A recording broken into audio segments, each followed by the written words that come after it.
पुलकित हो गए, भगवान को देखकर नेत्र से झरझर अश्रु निकलने लगे। इतनी विह्वल हो गई कि भगवान के चरणों में गिर पड़ी। राम जी ने उठाया।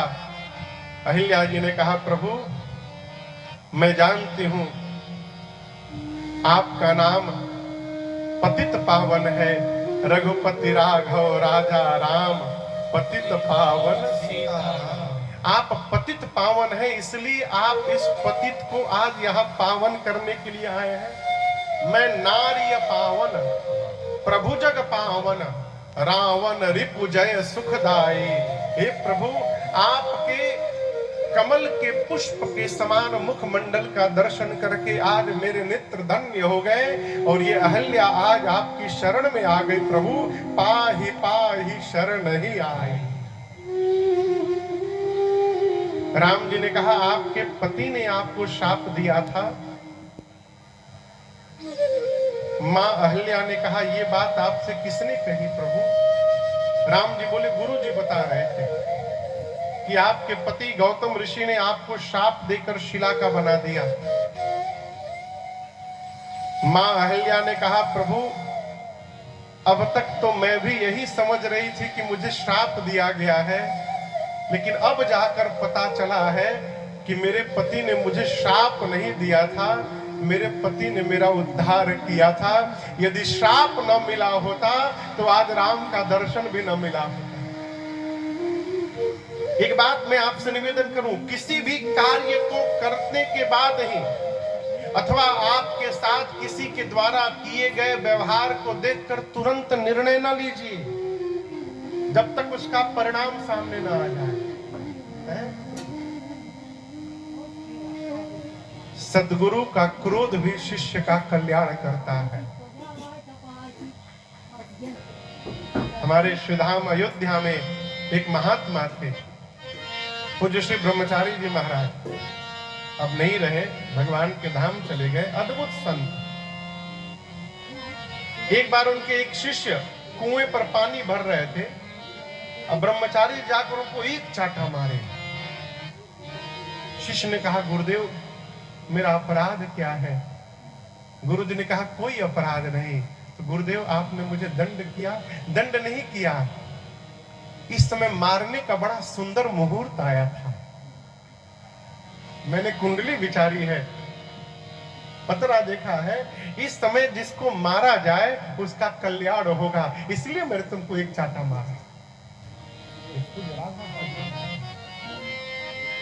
श्रेष्ठ का क्रोध भी हमारा कल्याण करता है। यदि हम श्रेष्ठ मानते हैं, श्रद्धा है, और यदि श्रेष्ठ हमारे पर क्रोधित हो रहा है तो ये मानिए हमारे कल्याण के लिए हो रहा है। और आपको एक बात बताऊं, घर परिवार में वो सौभाग्यशाली है माई बाप जिसको कोई डांटने वाला है। यदि आपको घर में कोई डांटने वाला है तो आप बड़भागी हैं। पता उस दिन चलता है कि जिस दिन कोई डांटने वाला नहीं होता है, तब ग्लानि होती है, काश आज बाबूजी होते तो इस अपराध पर मुझे दंड दिए होते। आज मुझे शाप न मिला होता तो अहल्या को रघुनाथ का दर्शन कैसे प्राप्त होता? एक है, मैं मति से मंद हूं, भोरी हूं, मुझे मांगने का ढंग नहीं आता, लेकिन एक मन में आज लालसा ने जन्म लिया है, रघुनाथ जी उसको पूर्ण कर दीजिए। राम जी बोले, क्या चाहिए? मां बोली, प्रभु पद कमल परागा रस अनुरागा मम मन मधुप करे पाना। प्रभु मैंने सुना है सत्संग में मुनियों के मुख से, संतों की कृपा से का श्री चरण कमल के पुष्प के समान है। स्तुति में हम और आप नित्य गाते हैं, नवकंज लोचन कंज मुख कर कंज पद कंजारुणम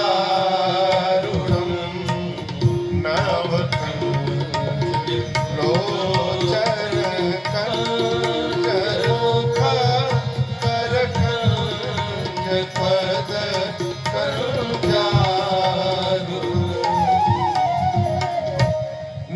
कंजलोचन, कंज यानी कमल, नव यानी नवीन। प्रभु आपके नेत्र नवीन कमल के पंखुड़ियों के समान है।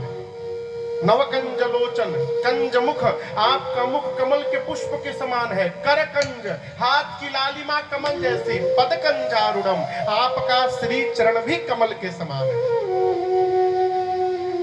प्रभु यदि आपके श्री चरण कमल के पुष्प है तो एक कृपा करिए मेरे ऊपर नाथ, आज के बाद आप मेरे मन को भंवरा बना दीजिए।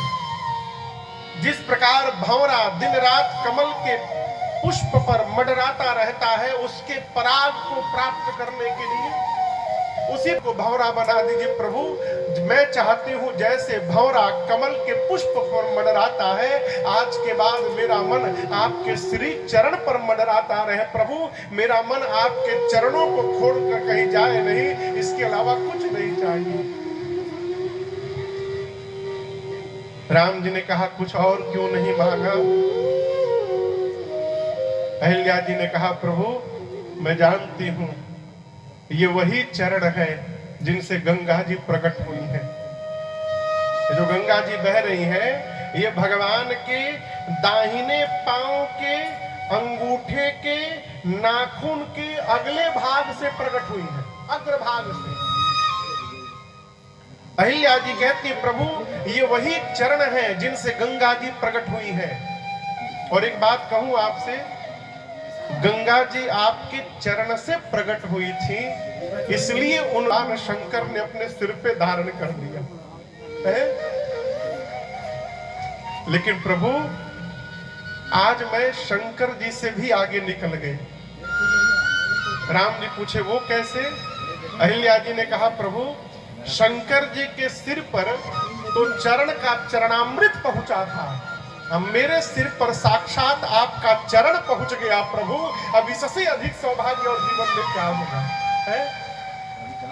प्रणाम दिया, बारंबार भगवान के चरणों में प्रणाम करके एहि भांति सिधारी गौतम नारी गए पति लोक आनंद हरि, बार बार हरि चरण पढ़ के चली गई। बरु पावा गए पति लोक आनंद भरी। उसके बाद अपने पति गौतम ऋषि के साथ मां अहिल्या उनके लोक को प्रस्थान करके चली गई। यहाँ पर पूज्यपाद गोस्वामी तुलसीदास जी महाराज ने अपना एक निर्णय संपादित किया है। देखिए मानस में गोस्वामी जी सब जगह नहीं बोले हैं, बहुत कम बोले हैं, लोग ध्यान नहीं देते। मानस की हर चौपाई में कहते हैं गोस्वामी जी कह रहे हैं, गोस्वामी जी नहीं कह रहे हैं।